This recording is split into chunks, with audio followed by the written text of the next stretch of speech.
itu berasal dari binatang-binatang liar yang dikonsumsi, yang dimakan.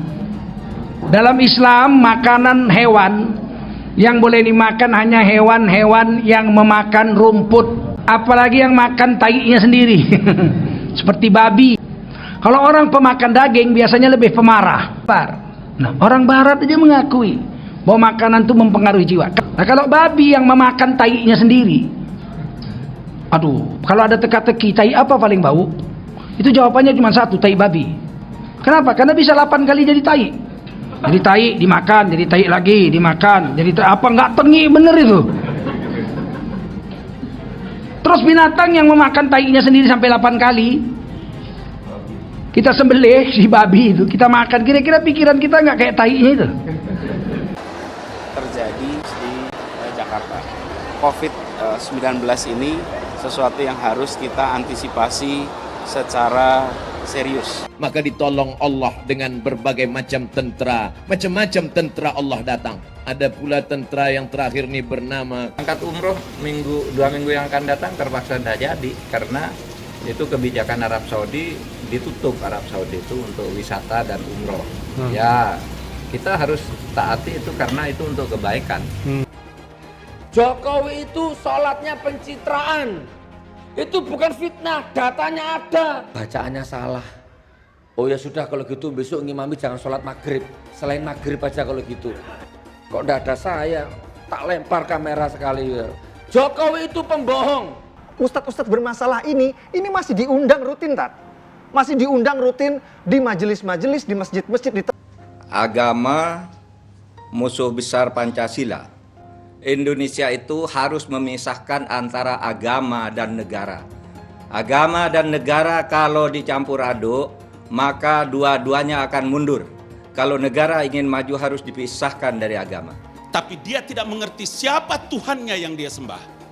Terlalu banyak orang beragama Islam, tetapi dia tidak menggunakan konsekuensi keimanannya dan Al-Quran itu dalam sistem nilainya. Clear? Tepuk tangan soleh. Aku anak soleh, rajin ngaji, rajin sholat, orang tua dihormati, cinta Islam sampai mati. La ilaha illallah Muhammadur Rasulullah. Islam, yes, kafir, no. Ya, terima kasih ya. Coba mana suaranya kelas 3. Takbir, Allahu Akbar. Lu Islam bukan? Ya udah takbir. Kok buat apa lu kafir?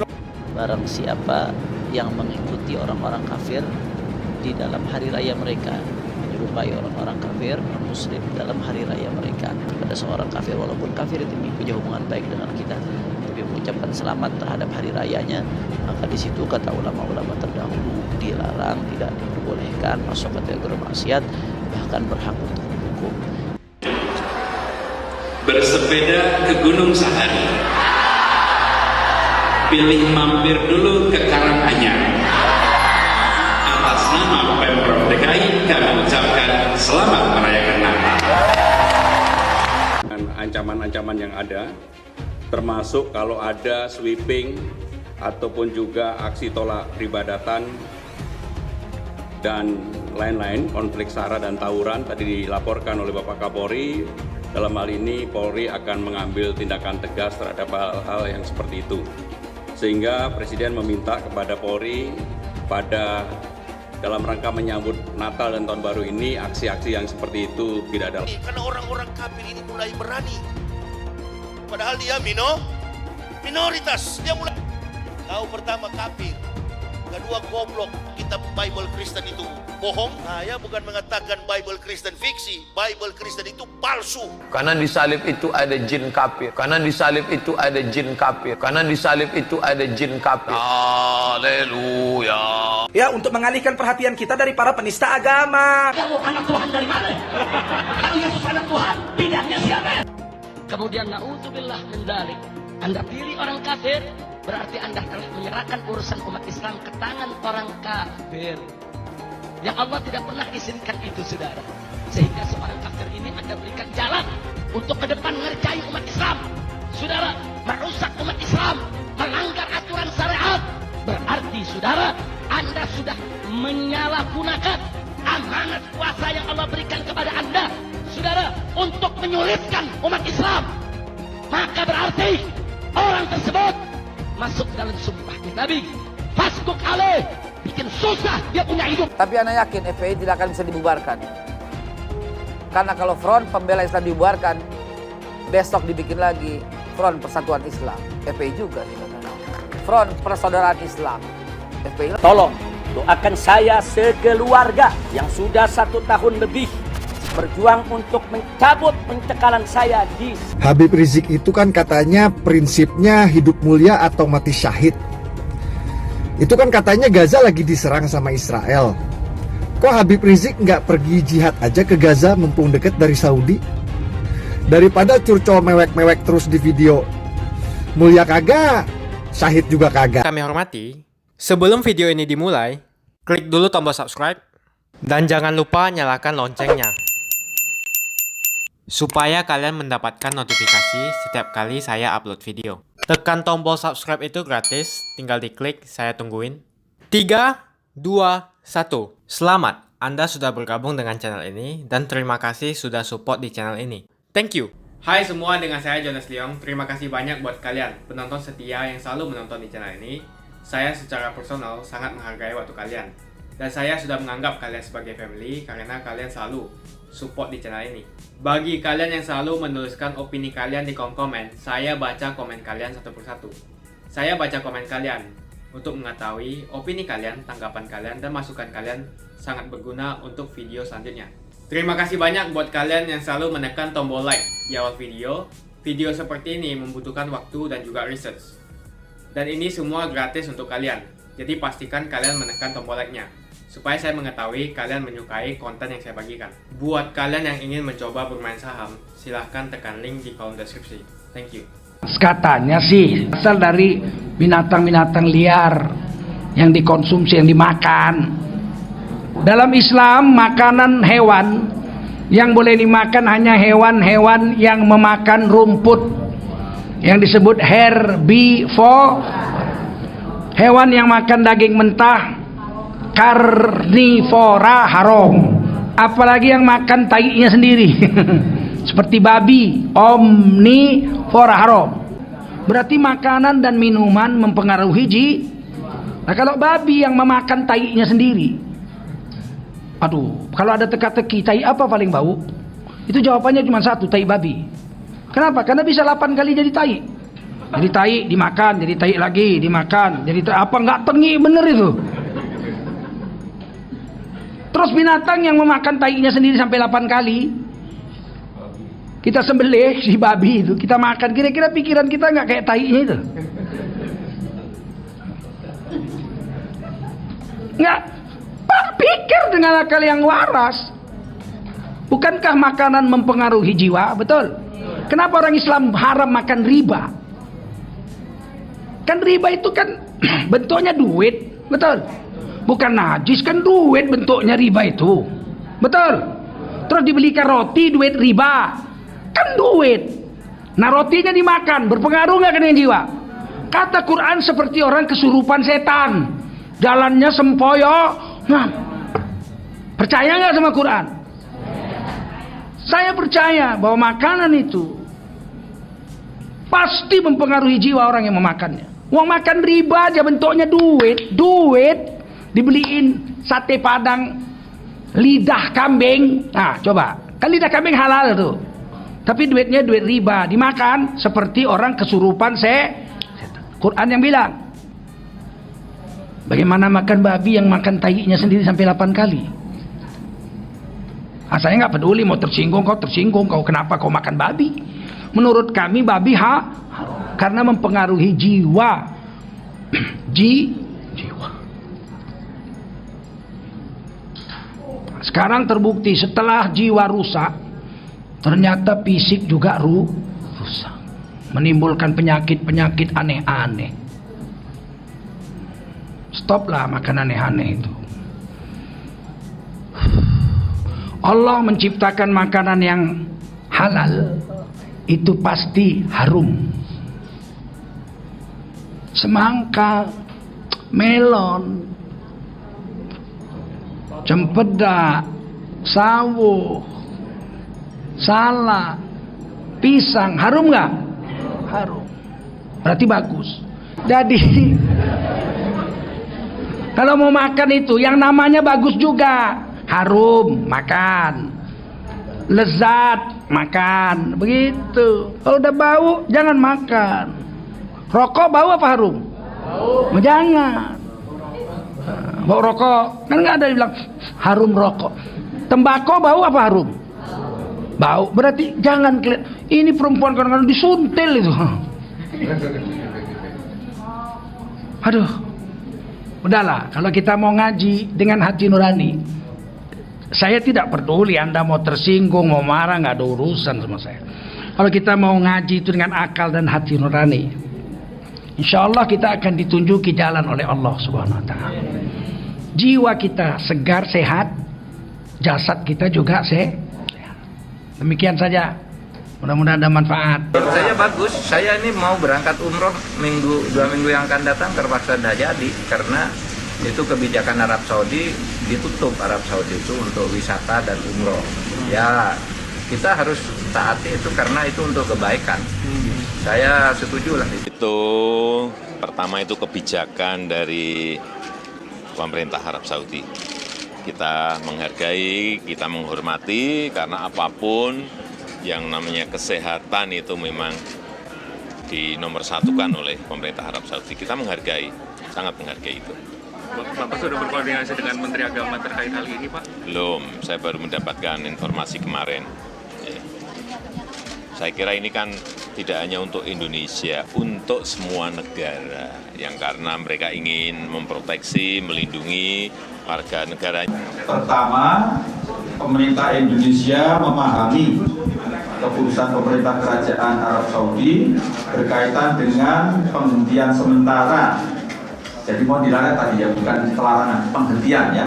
Penghentian sementara izin masuk untuk pelaksanaan umroh dan atau ziarah, khususnya ziarah ke Masjid Nabawi.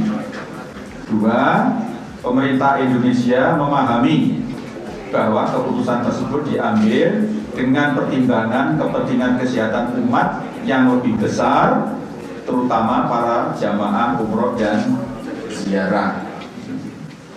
3, pemerintah Indonesia telah melakukan komunikasi dengan pemerintah kerajaan Arab Saudi antara lain 1, agar jemaah yang sedang melakukan ibadah dapat melanjutkan ibadah atau ziarahnya.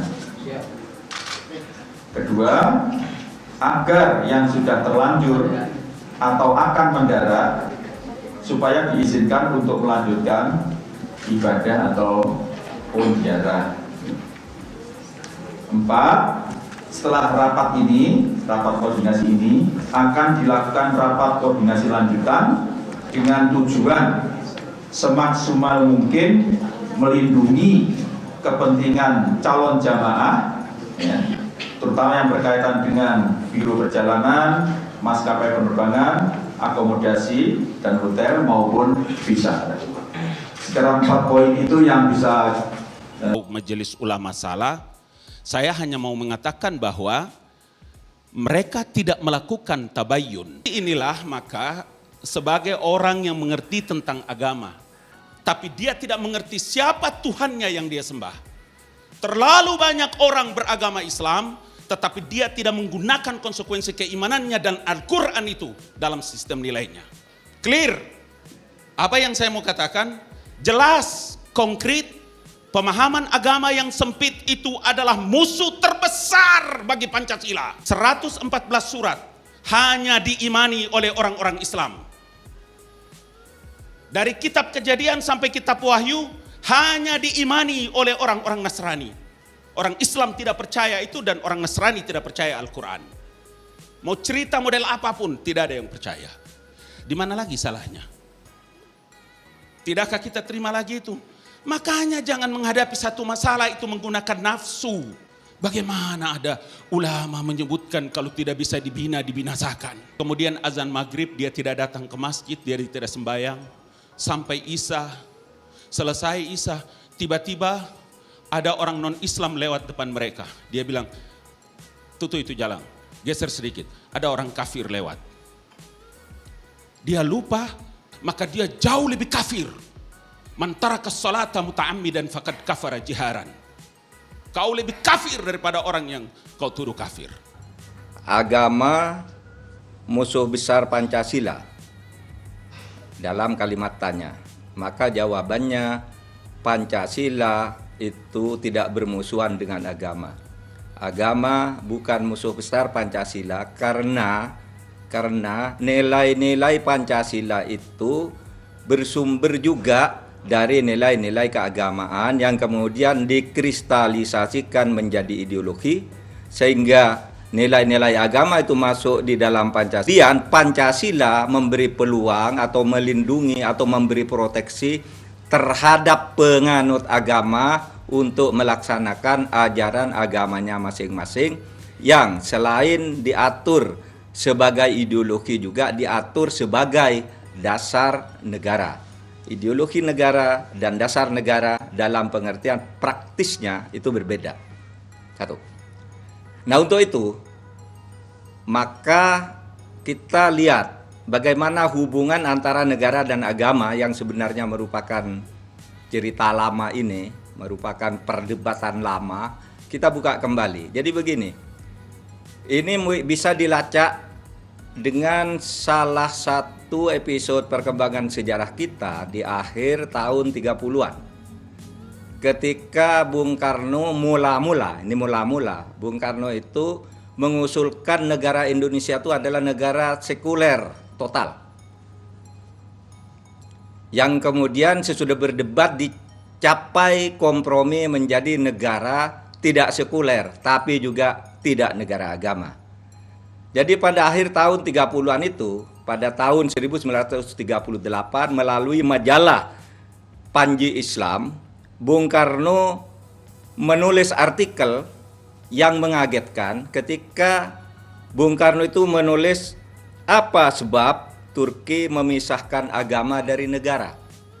Yang isinya itu dia mengusulkan kalau Indonesia merdeka kelak, kata Bung Karno, Indonesia itu harus memisahkan antara agama dan negara. Agama dan negara kalau dicampur aduk, maka dua-duanya akan mundur. Kalau agama ingin maju harus dipisahkan dari negara, kalau negara ingin maju harus dipisahkan dari agama. Itu tulisan Bung Karno yang kemudian disusul dengan tulisan lain, ya, memudahkan pengertian Islam. Kemudian masyarakat onta dan masyarakat kapal udara, itu tulisan Bung Karno yang menginginkan agar Indonesia itu sekuler penuh. Tahun 38. Pandangan Bung Karno ini kemudian dibantah oleh Nasir dengan tulisan yang juga sama cerdasnya ketika dia menulis kemudian artikel arti agama dan negara atau arti agama dalam negara, yang pada intinya Nasir berpendapat sebaliknya. Justru negara kalau ingin maju dan demokratis karena mayoritas penduduk Islam dan Islam itu mengatur semua segi kehidupan secara kafah, maka negara ini harus menjadi negara Islam, kata Nasir.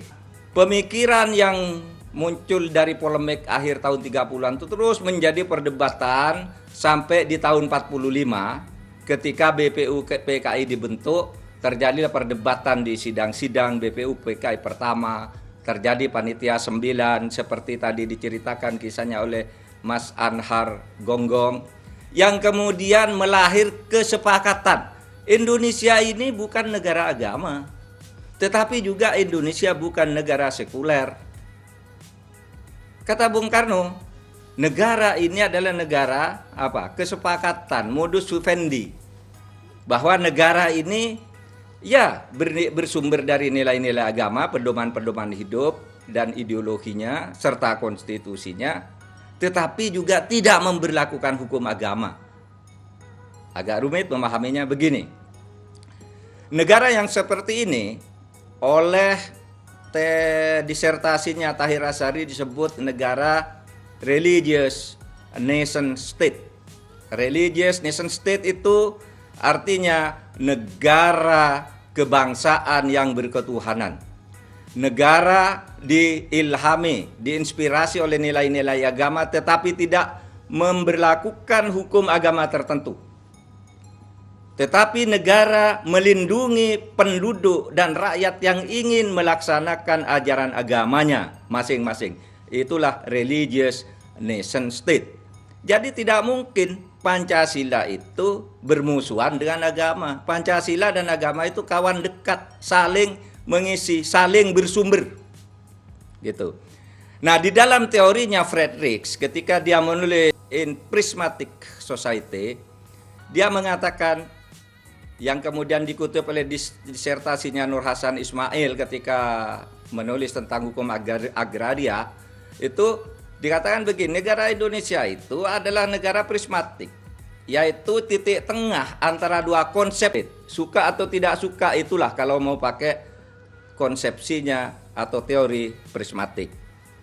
Nah, oleh sebab itu, negara yang seperti itu kalau dari sudut pandangan Islam disebut Darul Mithaq, negara kesepakatan, atau Darul Ahdi Wasyahada, atau modus vivendi, kesepakatan luhur, di mana semua pemeluk agama dilindungi oleh negara untuk melaksanakan hak asasinya sebagai pemeluk agama. Nah, itu tentang konsep hubungan negara dan agama yang jika ditinjau dari sudut hukum dan politik ingin difahami secara proporsional. Negara ini tidak anti agama. Agama juga tidak anti Pancasila. Satu. Nah, sekarang bagaimana penuangannya di dalam hukum? Saya tadi katakan ideologi negara dan dasar negara itu di dalam praktis implementatif kehidupan beda. Pancasila sebagai negara itu melahirkan aturan-aturan hukum yang mengikat, yang dibuat oleh negara, gotong royong dan sebagainya, itu tidak harus menjadi hukum. Tapi kalau Pancasila sebagai dasar negara itu melahirkan aturan hukum yang bentuknya adalah peraturan perundang-undangan. Kepercayaan budaya itu bergabung dalam sebuah proses eklektisasi. Nilai agama, Hindu apa, ini apa, bergabung, digodok itu dalam proses eklektik, lalu keluarlah hukum nasional. Namanya hukum Pancasila. Konsep hukum Pancasila itulah lahir dari ya Islam, ya Hindu, ya agama, budaya, adat, dirapatkan, dimusyawarahkan, diproses legislasi, kemudian lahir hukum nasional. Sehingga kemudian bentuk hukum yang berlaku itu lalu ada dua. Satu, hukum publik. Itu adalah hukum yang berlaku sama bagi semua warga negara, agama apapun, suku apapun. Suka atau tidak suka, hukum pidana kita itu adalah hukum publik yang berlaku hukum nasional, disetujui melalui proses eklektisasi. Eklektisasi itu ngadon, mencampur. Misalnya Anda membuat donat, ada tepungnya, ada gulanya, ada airnya, ada mericanya, diadon, lalu jadilah donat sebagai produk. Itulah produk hukum nasional, sebagai produk eklektisasi dari negara Pancasila yang dengan agama itu sama sekali tidak bermusuhan. Sama sekali tidak bermusuhan. Nah, adapun hukum perdata, saya tadi katakan hukum negara itu tidak memberlakukan hukum agama di dalam hukum publik. Tapi hukum perdata itu berlaku dengan sendirinya selama pemeluknya mau. Oleh sebab itu, orang mau naik haji, ya naik haji aja. Itu tidak dilarang oleh negara, malah dilindungi kalau Anda mau naik haji. Tapi negara tidak boleh mewajibkan orang naik haji, karena orang naik haji itu adalah hukum agama. Tapi kalau orang mau naik haji, mau umroh, negara wajib melindungi dia sebagai warga negara. Orang mau sholat di mananya, orang mau sholat di gereja harus dilindungi keamanannya. Tetapi orang tidak wajib ke gereja. Orang tidak wajib ke masjid. Cuma kalau orang mau, negara wajib melindungi. Itulah implementasi hukum, penuangan hukum secara proses eklektik di dalam tata hukum kita. Sehingga sebenarnya kita tidak perlu ribut. Anda mau beribadah, tidak perlu undang-undang, beribadah aja. Mau ke majelis taklim aja, tidak usah pakai undang-undang segala. Itu boleh di dalam negara. Nah, oleh sebab itu maka saya ingin menyingkat presentasi saya ini, pendapat saya ini, dengan sekali lagi masuk kepada simpulan hubungan antara negara dan agama di Indonesia dipandang dari optik hukum dan optik politik, bahwa negara tidak memberlakukan hukum agama, tetapi negara memproteksi pemeluk agama untuk melaksanakan ajarannya, di mana hukum publiknya diatur secara sama berdasar proses ijtihad yang eklektik, hukum privatnya berlaku masing-masing tanpa saling mengganggu dan penuh toleransi. Ayo like video ini dan tekan tombol loncengnya untuk menunjukkan kalian suka dengan konten yang kau bagikan. Dan kalian ingin melihat konten seperti ini lebih banyak lagi. Kasih banyak buat kalian yang nggak skip dan nonton video ini sampai habis. Saya secara personal sangat menghargai waktu kalian.